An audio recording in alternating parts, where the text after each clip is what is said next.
Why, hello everybody, this is Kirusho here, and before we begin, let's see, what is the 900?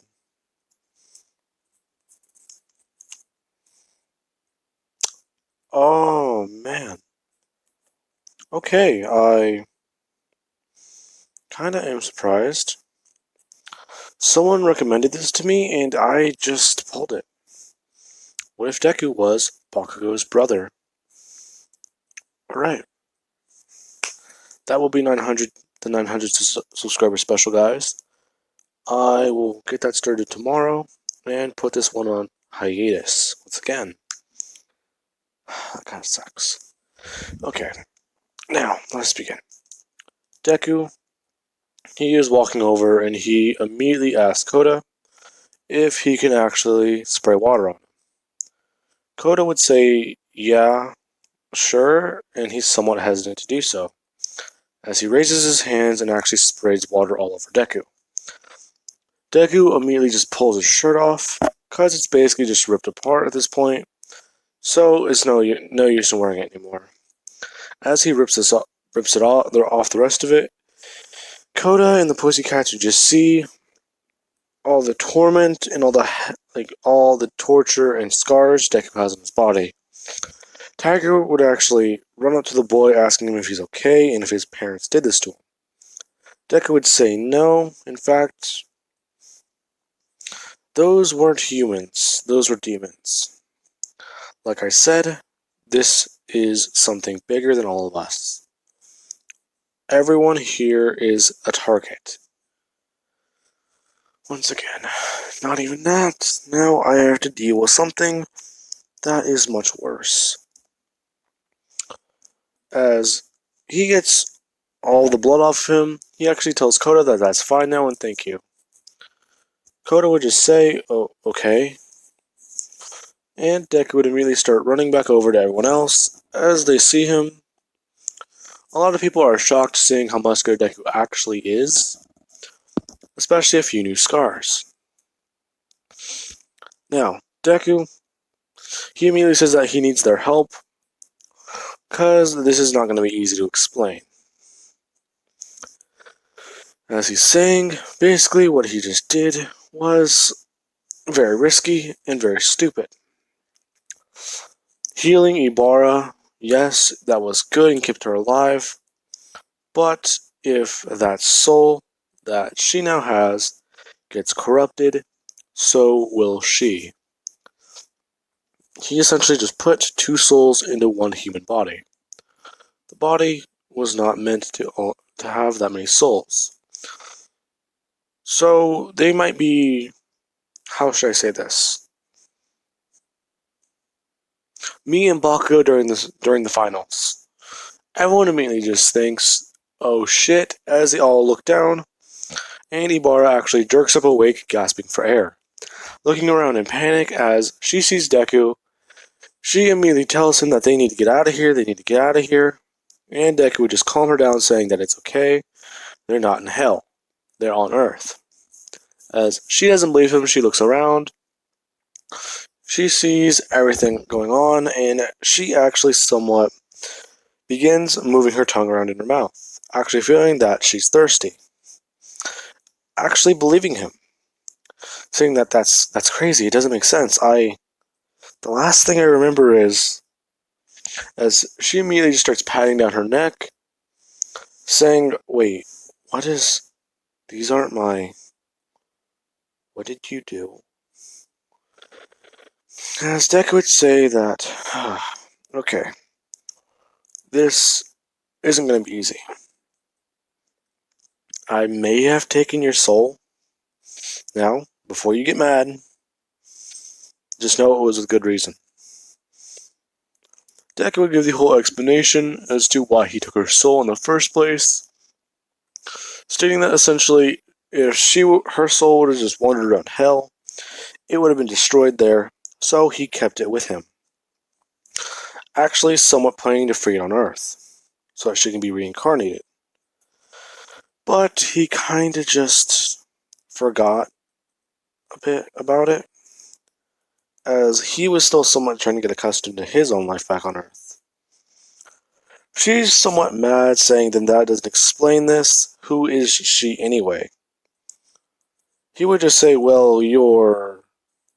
As Ibarra takes over control, actually gasping for air, saying what's going on. Deku would just tell her that she needs to calm down. This isn't going to be easy, as both these two immediately start fighting for dominance in Ibarra's body. Ibarra actually has one of her eyes turning... What actually is... Hang on.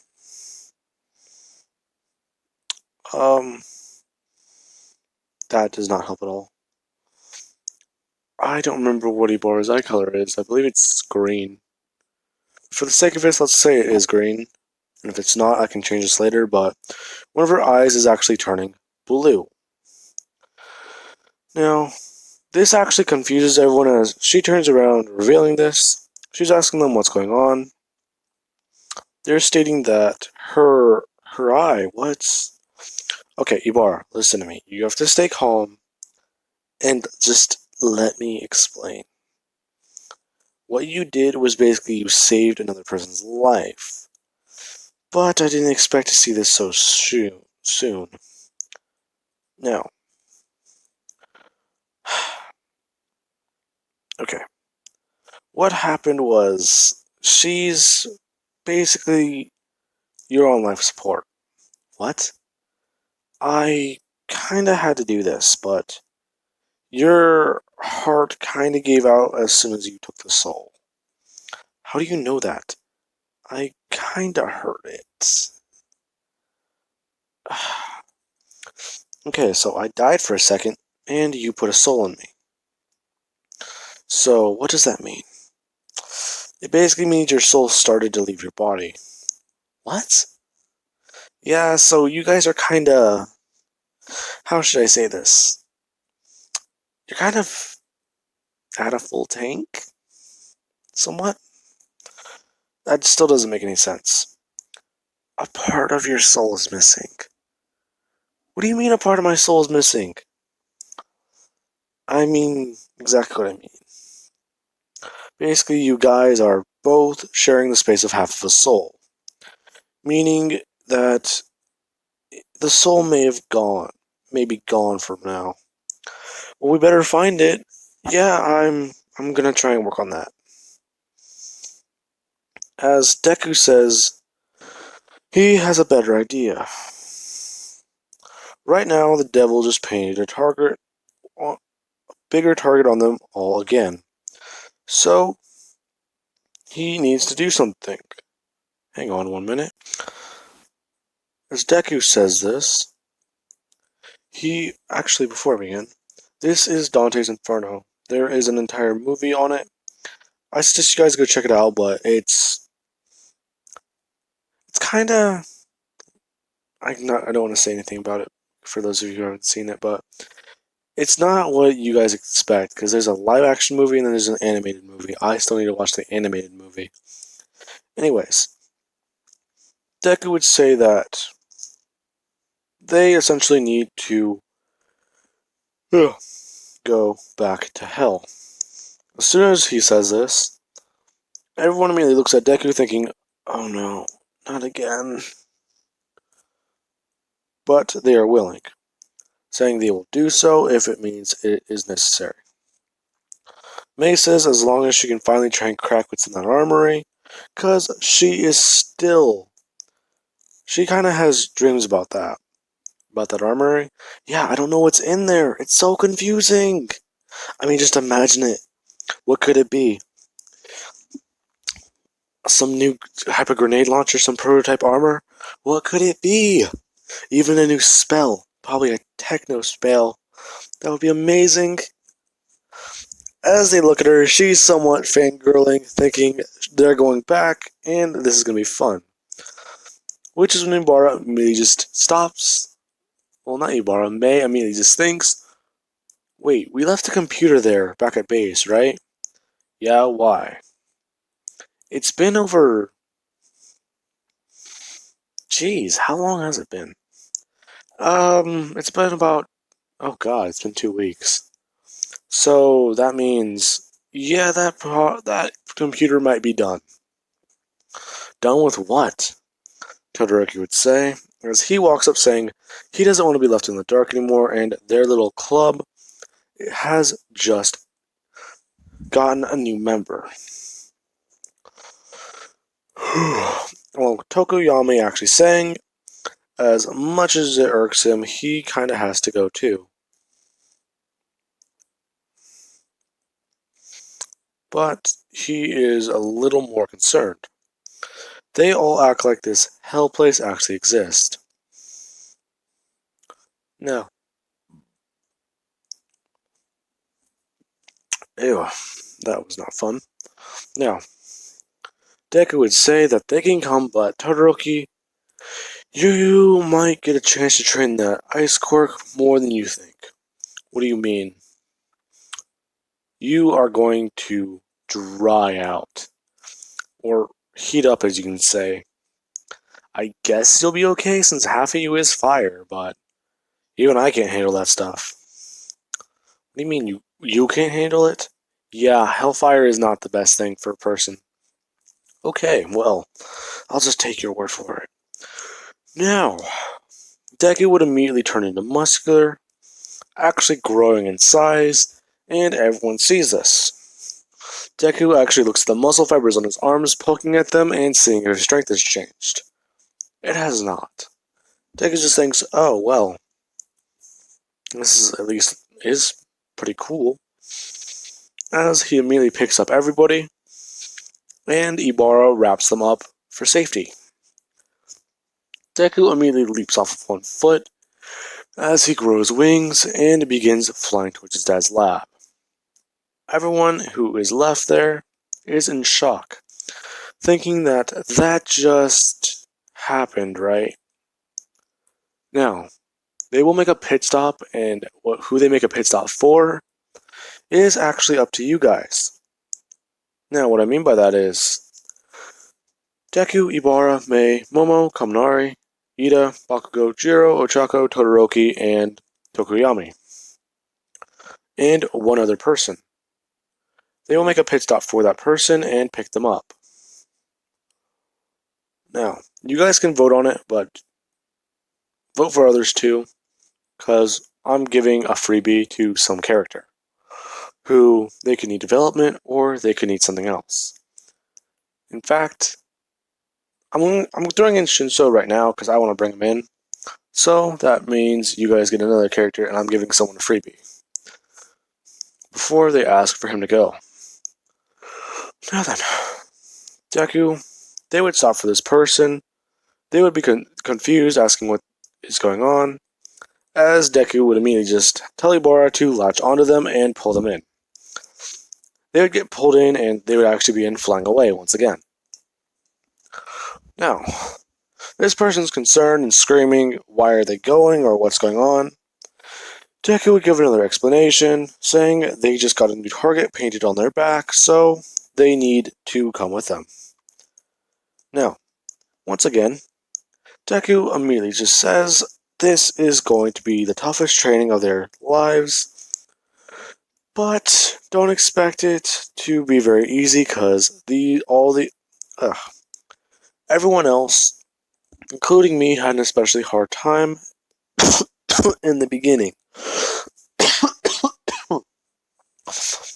So, Todoroki, that ice quirk you have is going to be a lot stronger, along with that fire quirk. Because I feel like you're going to be using that ice quirk very often, but you might overdo it. So that fire quirk will help. Dark Shadow, this will help complete your aesthetic. I'm sorry, I had to make that joke. And Shinsho, your quirk has potential, so it is very useful. Also, you kind of are lacking physically. Well, I've been trying to train with Aizawa, but... Well, yeah, wait. Aizawa? Really? Well, yeah, I've just been getting started. In fact, look, as he tries to actually flex his arm, there is barely any muscle. Everyone would somewhat laugh as Mei actually flexes her arm, revealing a bigger bicep. Everyone else laughs harder as they arrive at the lab. I'm sorry, I really had to do that. It's just funny to me as May, the person with basically a useless quirk, is stronger than a lot of OP characters. Like, I'm pretty sure my version of May can beat Canon Todoroki, and I'm not positive about that, but I want to say she could. This is fun. Anyways, Deku just says that they are here, and they will be doing this. As Deku immediately walks through the portal, saying this is going to be fun. As he walks through, these three would go through, Todoroki would immediately feel the entire change of atmosphere. The feeling of breathing sulfur, the sounds that are going on, the screaming, and especially the loss of the feeling of needing to drink, eat, and sleep. As they were all tired, they walked through and basically got hit with a rush of adrenaline, as you can just hear the heavy metal go from 1 to about a 17. Now then, while this is going on, Todoroki's trying to hold back his internal screaming, as he realizes, wow, okay, my dad might have to change the name of his quirk. As Todoroki immediately begins coughing, actually starting to freeze over his fireside. As soon as that happens, this is whenever they would say they gotta go now then. As Ibarra would actually change back into the doctor, with her eye glowing once again, saying, "This is incredibly stupid. Why are you guys coming back here? This is incredibly misuse of time, and it is complete bullshit." As she would change back, Ibarra just says, I gotta agree with her, but also this is not fun. Deku would immediately pick everyone up once again, as he let them have time to get reaccustomed, flying as fast as he can back to base.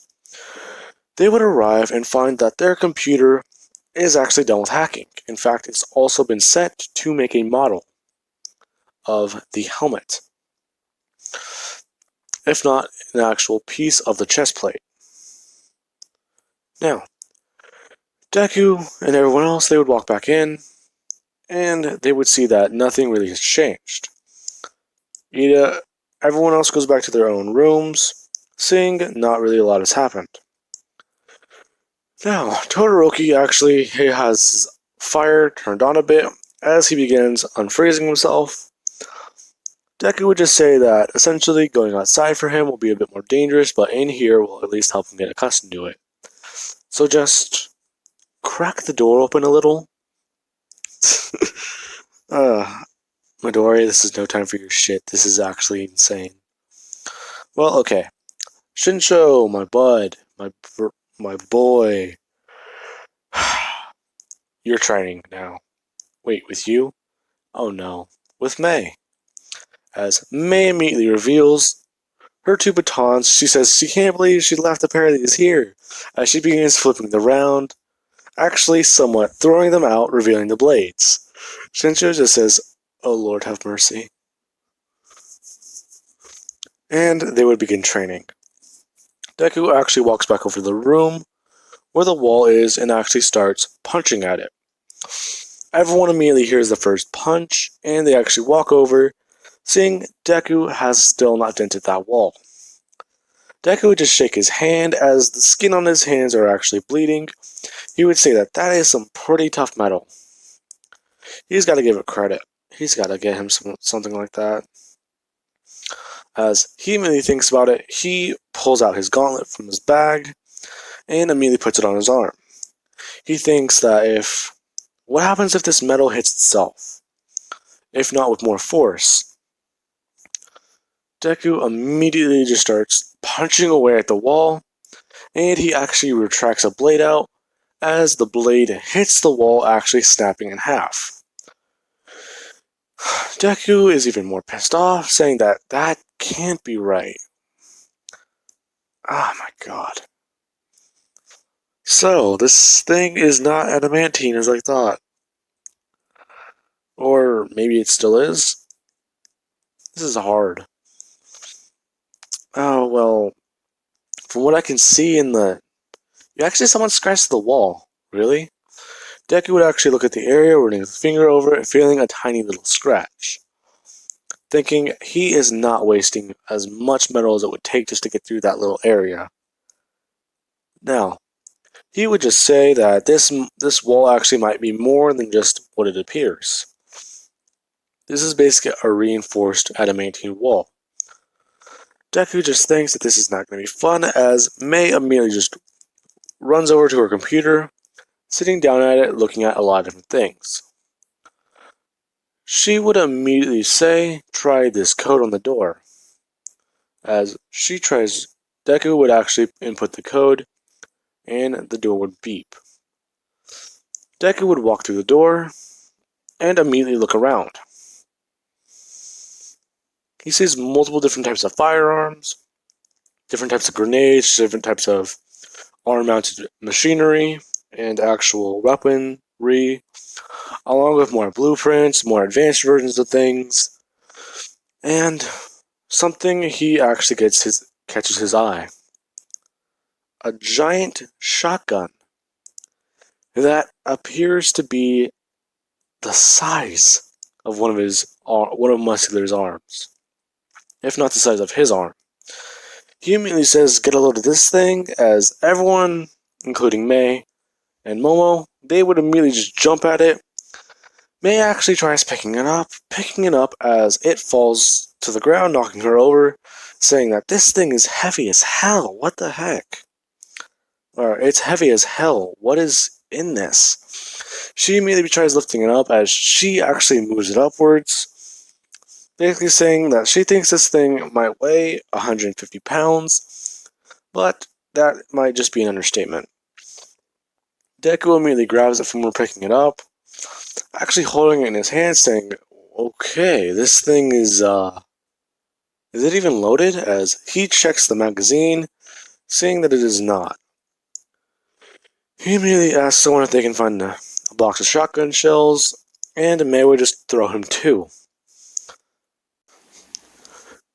Now, she immediately tosses him a box, and Deku catches it, and he sees just how big these things are. These two shotgun shells are essentially as big as a human finger, essentially also as long. Deku says, "Oh my god," as he loads it up, actually saying that he's got to test this thing out. Everyone sees a smile on his face as they immediately go down to a firing range.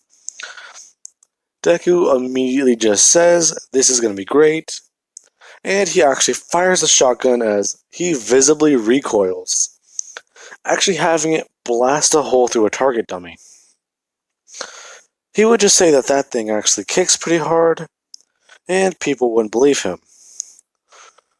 Todoroki would just say that thing can't kick that hard, as he walks over grabbing it, actually somewhat feeling how heavy it is, essentially being able to at least get it upwards and actually hold it as he's doing a weird little squat, saying, "Okay, this thing is heavy, I'll give it that, but I can't kick that hard." He pulls the trigger and immediately goes flying backwards 20 feet as the gun goes off. As this happens, Deku asks him if he's okay. Todoroki just would give a weird groan as he puts his hand up, not doing a yes or no, but just putting it up and then just dropping it. Deku would just say, "Okay, someone go check on him, and I am going to have to leave this off here." This is essentially everyone coming back to hell. I was originally going to have Deku go into Dante's Inferno and have him leave everybody, but that's not what's going to happen. I am bringing in some good characters and actually bringing in some things you guys might love. Also, giving you guys a chance to probably look through all these circle lists. For those of you who want to read all this, you can pause it right now. And I will be going into this after the 900 sub special. Sorry for those of you guys who really love this What If and see me put it on hiatus. This hurts me a lot because I have so many ideas for this what if. They just bounce around my head until they get lost whenever I resume things. Heck, I lost the notebook with everything containing everything I had for this what if. Yeah, anyways, I will catch you guys later.